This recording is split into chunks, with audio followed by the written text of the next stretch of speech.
So hi everybody, today I'm going to discuss about gradually varied flow. So by this time you know what is the critical flow in the last class, right?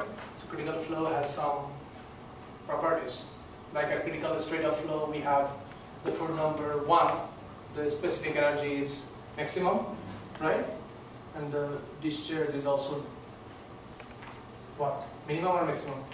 The specific energy is minimum, however the discharge is maximum.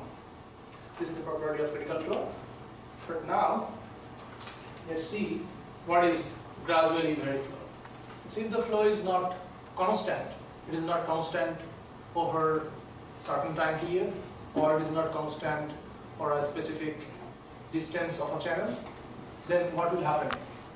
So if I just try to convey water from a reservoir, right, for water distribution in irrigation or in industrial supply or any other purpose.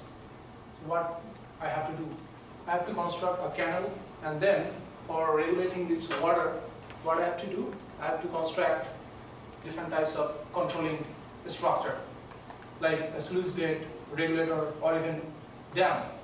Right? So if I just make any intervention, right, on the way of this flow, so what will happen? The flow will be disturbed, and then it will not be uniform flow, right? That means the flow will be changed. Its velocity will be different at different location. Its depth of water will be different. So this type of flow is called varied flow. If the velocity or the depth of water changes rapidly, then it's called rapidly varied flow. Otherwise, it is gradually varied flow. So we have some assumptions. So there are two basic assumptions for this gradually varied flow. So what is that? So it is like uniform flow. Uniform flow has streamlines that are parallel to each other, right? So we are assuming that in gradually varied flow, not rapidly varied flow, the streamlines are also parallel to each other. So if this is our assumption, then we can use that equation that we have used for uniform flow. What was that? It is the Manis equation. V is equal to 1 over n, right? R to the power 2/3 and then S to the power half. This equation, we can use this equation for gradually varied flow also. We are assuming this. And we are also assuming the streamlines are parallel. That means water normally follow hydrostatic pressure. If we increase the depth of water, the pressure distribution will be like this. And it is denoted by P is equal to H rho G. So we are assuming that the pressure distribution is hydrostatic and the streamlines are parallel, so that we can use the uniform flow equation, which is the Manis equation. And let's see the types of channel slopes. So there are 3 main types, and there are two types of channel slope. The main types are mild slope, steep, and critical. Mild slope means the name implies the definition as usual. If the surface is flat like this, there is no inclination. That means the slope is horizontal slope, right? If it is like this and water is flowing this way, that means it is in reverse direction. It is adverse slope. That means slope here is less than 0, it is negative. And here it is 0. And what will happen? If the slope is slightly lower than this, that means it is this way. It is called mild slope. And if it is like this, that means it is steep slope. And there is one other slope in between these two. It is critical, SC.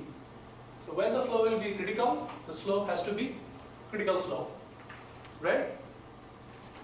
So depending on these 5 types of channel slope, there will be 13 different types of flow profile. That means the water surface profile will be 13 different types. for computing this flow, especially the gradually varied flow, we need to know what is the flow profile. So in the next class, we will see the 13 different types of flow profiles, right? And this channel slope basically depends on what? The roughness. If I want to compute the channel slope using this equation, see, S is equal to, it will be Dn divided by R to the power 2/3, and if I square both sides, then it will be like this. So the channel slope is a function of what? The Manning's N, which is the roughness, and the magnitude of the slope, right? So this one. And also the discharge flow rate, because it is a function of velocity. We know that Q is equal to AB. If the flow rate or the discharge changes, that means velocity will be also different, right?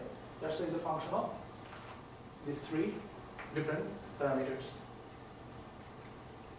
And here the critical slope. So how can I identify a channel slope is, whether it is critical, it is mild or it is steeper?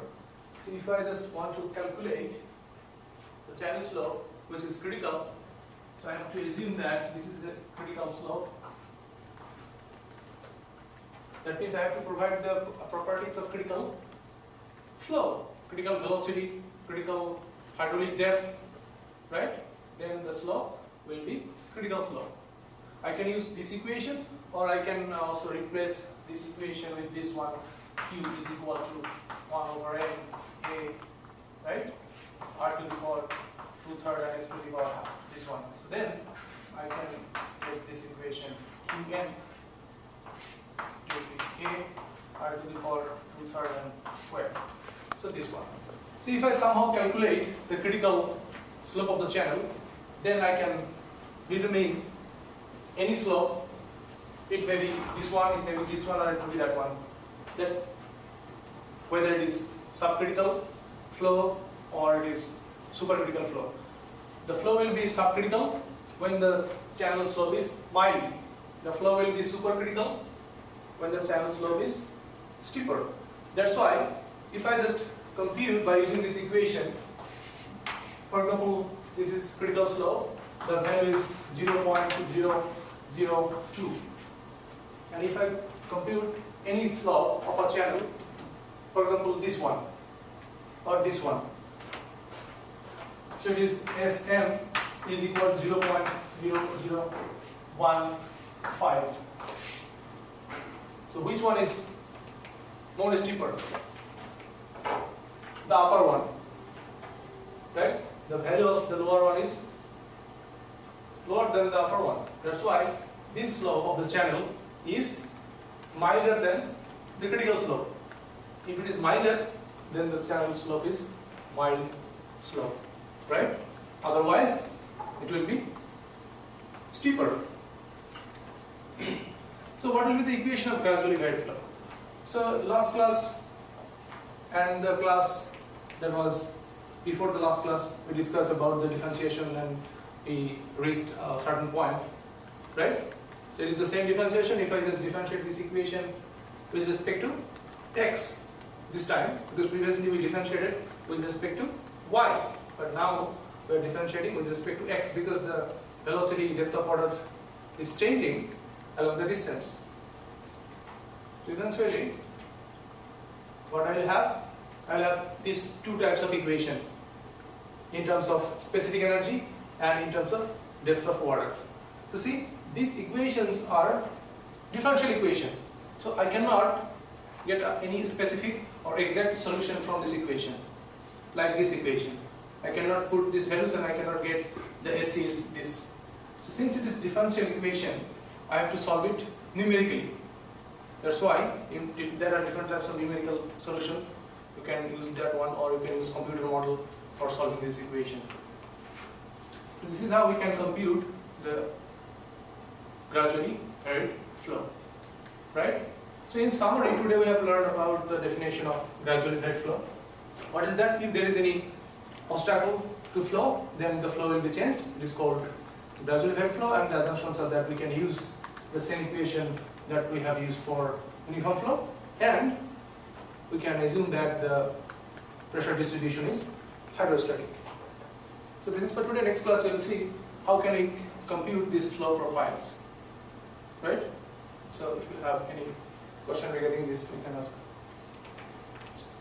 So can you give an example if the flow is not gradually varied? If the flow is not gradually varied, that means there are two possibilities. It is uniform flow. So see, since it is gradually varied flow, we are using the same equation that we have used for uniform flow. We are assuming, because there is no other option for us, we cannot use different equation. And if it is relatively varied flow, that means free fall is happening.